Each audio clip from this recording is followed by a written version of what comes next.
ത്രിയേക ദൈവത്തിൻ്റെ വലിയ തിരുനാമത്തിന് മഹത്വം ഉണ്ടായിരിക്കട്ടെ. ക്രിസ്തുവിൽ സ്നേഹം നിറഞ്ഞ സഹോദരങ്ങളെ, സെപ്റ്റംബർ 14 ഞായറാഴ്ച നാം സ്ലീബാ പെരുന്നാളായി ആഘോഷിക്കുകയാണല്ലോ. നമ്മുടെ ആരാധനാ വർഷത്തിലെ അവസാനത്തെ കാലഘട്ടമാണ് സ്ലീബായുടെ കാലഘട്ടം എന്ന് പറയുന്നത്. യേശു ക്രിസ്തുവിൻ്റെ ക്രൂശ് ലോകത്തിന് വെളിപ്പെട്ടത് ഓർമ്മിപ്പിക്കുന്ന തിരുനാളാണ് സ്ലീബാ പെരുന്നാൾ.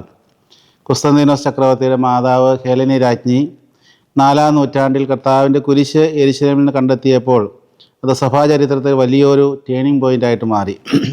പിന്നീട് സഭാ കലണ്ടറിൽ സെപ്റ്റംബർ 14 സ്ലീബാ പെരുന്നാളായി ആഘോഷിക്കുവാനായിട്ട് തുടങ്ങി. സ്ലീബാ പെരുന്നാൾ നമ്മുടെ വിശ്വാസ ജീവിതത്തിന് വളരെ പ്രാധാന്യമുള്ള തിരുനാളാണ്. യേശു ക്രിസ്തുവിൻ്റെ കുരിശാണ് നമ്മുടെ രക്ഷയുടെ അടയാളം. കുരിശില്ലാതെ ക്രിസ്ത്യാനിത്വമില്ല എന്നതാണ് സഭയുടെ ഉറച്ച സാക്ഷ്യം. പരിശുദ്ധ സ്ലീബാ പെരുന്നാൾ നാം ആഘോഷിക്കുമ്പോൾ നമ്മുടെ മനസ്സിലേക്ക് വരുന്ന 3-4 ചിന്തകൾ. ഒന്നാമതായി, കുരിശ് രക്ഷയുടെ അടയാളമാണ്. പാപത്തിൽ വീണ ലോകത്തെ വീണ്ടെടുക്കുവാൻ ദൈവപുത്രനായ യേശു ക്രിസ്തു കുരിശിനെ തിരഞ്ഞെടുത്തു. ലോകം തോൽവിയുടെ അടയാളമായി കണ്ട കുരിശിനെ ക്രിസ്തു വിജയം കൊണ്ടുവന്ന പതാകയാക്കി മാറ്റി. അതുകൊണ്ട് തന്നെ സഭ എല്ലായിടത്തും വിജയ കുരിശ് ഉയർത്തിപ്പിടിക്കുന്നു. രണ്ടാമതായി, കുരിശ് പ്രത്യാശയുടെ അടയാളമാണ്. ജീവിതത്തിൽ വേദനകളും ദുഃഖങ്ങളും അനുഭവിക്കുന്ന ഓരോരുത്തർക്കും കുരിശ് വലിയൊരു പ്രത്യാശയാണ്. നമ്മൾ സഹിക്കുന്ന കഷ്ടപ്പാടുകൾ യേശുക്രിസ്തുവിൻ്റെ കുരിശിനോട് ചേർന്ന് പോകുമ്പോൾ അത് നമ്മുടെ ആത്മീയ വളർച്ചയ്ക്കും മോചനത്തിനും വഴിയൊരുക്കുന്നു. മൂന്നാമതായി, കുരിശ് സ്നേഹത്തിൻ്റെ അടയാളമാണ്. വിശുദ്ധനായ യോഹന്നാൻ ശ്ലീഹാ എഴുതിയ സുവിശേഷം 3-ാം അധ്യായം 16-ാം വാക്യം, തൻ്റെ ഏകജാതനായ പുത്രനിൽ വിശ്വസിക്കുന്ന ഏവനും നശിച്ചു പോകാതെ നിത്യജീവൻ പ്രാപിക്കേണ്ടതിന് ദൈവം അവന് നൽകുവാൻ തക്കവണ്ണം ലോകത്തെ സ്നേഹിച്ചു. ആ സ്നേഹത്തിൻ്റെ പരമാവധി പ്രകടനം നാം ദൃശ്യമാകുന്നത് യേശു ക്രിസ്തുവിൻ്റെ കുരിശിനെയാണ്. അതുകൊണ്ട് കുരിശിനെ നോക്കുമ്പോൾ ദൈവസ്നേഹത്തിൻ്റെ ആഴം എത്ര വലുതാണ് എന്ന് നമുക്ക് ബോധ്യമാകും. നാലാമതായി, കുരിശ് വിശ്വാസിയുടെ മുദ്രയാണ്. നമ്മുടെ എല്ലാ പ്രാർത്ഥനകളും കുരിശിൻ്റെ അടയാളത്തോടെ ആരംഭിക്കുകയും അവസാനിക്കുകയും ചെയ്യുന്നു. അത് നമ്മുടെ ജീവിതം മുഴുവനും കുരിശിൻ്റെ കീഴിലാണ് എന്നാണ് പ്രഖ്യാപിക്കുന്നത്. ഇന്ന് കുരിശ് വെറും അലങ്കാരമായി നോക്കാതെ നമ്മുടെ ജീവിതത്തിൽ ജീവിക്കുന്ന ശക്തിയായിട്ട് നമുക്കതിനെ സ്വീകരിക്കാം.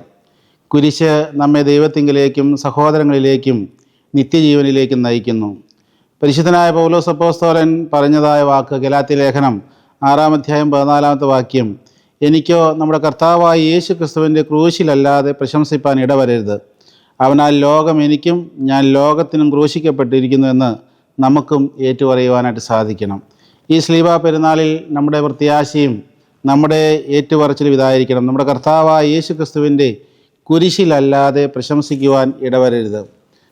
നമ്മുടെ കർത്താവിനെ കുരിശിൽ തറച്ചതായ കുരിശിൻ്റെ ഒരു ഭാഗം നമ്മുടെ സഭയുടെ ആസ്ഥാനമായ ഇവിടെ ഈ ദേവലോക അരമനയിൽ ഈ പേടകത്തിൽ സൂക്ഷിച്ചിട്ടുണ്ട് എന്നുള്ളത് നമുക്ക് വളരെ അഭിമാനവും ആവേശവുമാണ്.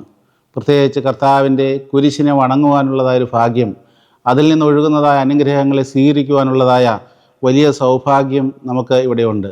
പ്രത്യേകിച്ച് നമ്മുടെ പഴയ പിതാക്കന്മാർക്ക് സ്നേഹസമ്മാനമായി ലഭിച്ചതായ കർത്താവിൻ്റെ കുരിശിൻ്റെ ഒരു ഭാഗവും വിശുദ്ധന്മാരുടെ തിരുശേഷിപ്പുകളൊക്കെയാണ് ഈ പേടകത്തിൽ സൂക്ഷിച്ചിരിക്കുന്നത്. അതുകൊണ്ട് ഈ കുരിശിനെ വണങ്ങുവാനും അതിനെ ബഹുമാനിക്കുവാനും ആദരിക്കുവാനും അതിൽ നിന്ന് ഒഴുകുന്നതായ കൃപകളെ പ്രാപിപ്പാനും അതിനോട് താതാത്മ്യപ്പെട്ട് ജീവിക്കുവാനും നമുക്ക് ഇടയായിത്തീരണം. ഒരു ക്രിസ്ത്യാനി കുരിശ് വഹിക്കുന്നവനും കുരിശ് ധരിക്കുന്നവനും കുരിശ് വരയ്ക്കുന്നവനും അതുപോലെ കുരിശ് വണങ്ങുന്നവനുമാണെന്നൊക്കെ നമ്മുടെ കാലം ചെയ്ത കോട്ടയം ഭദ്രാസന മെത്രാപ്പോലീത്ത എന്ന ഗീവർഗീസ് മാർ ഈവാനിയോസ് തിരുമേനി എപ്പോഴും നമ്മെ പഠിപ്പിക്കുകയും ഓർമ്മിപ്പിക്കുകയും ചെയ്യുന്നതായ ഒരു കാര്യമാണ്. അതുകൊണ്ട് കർത്താവിൻ്റെ സ്ലീബായുടെ തണലിൽ നമുക്ക് അഭയപ്പെടാം. എല്ലാ പൈശാചിക ശക്തികളിൽ നിന്നും അന്ധകാര സൈന്യങ്ങളിൽ നിന്നും കർത്താവിൻ്റെ സ്ലീബ നമ്മെ സംരക്ഷിക്കും. കുഞ്ഞാടിൻ്റെ തിരുരക്തത്താൽ ഇസ്രായേൽ ജനത്തെ സംഹാരങ്ങളിൽ നിന്ന് രക്ഷിച്ചതുപോലെ കർത്താവിൻ്റെ ജയമുള്ള സ്ലീബായുടെ അടയാളമാണ് നമ്മുടെ എല്ലാ ഭവനങ്ങളിലും കൂദാശയ്ക്ക് നമ്മൾ വരയ്ക്കുന്നത്. അത് പൈശാചിക ബന്ധനങ്ങളിൽ നിന്നും പൈശാചിക ശക്തിയിൽ നിന്നുള്ള വിമോചനം നമുക്ക് നേടിത്തരുന്ന ഒന്നാണ്. കർത്താവിൻ്റെ കുരിശിൻ്റെ ചുവട്ടിൽ നമുക്ക് അഭയപ്പെടാം. ദൈവം നമ്മെ അനുഗ്രഹിക്കട്ടെ.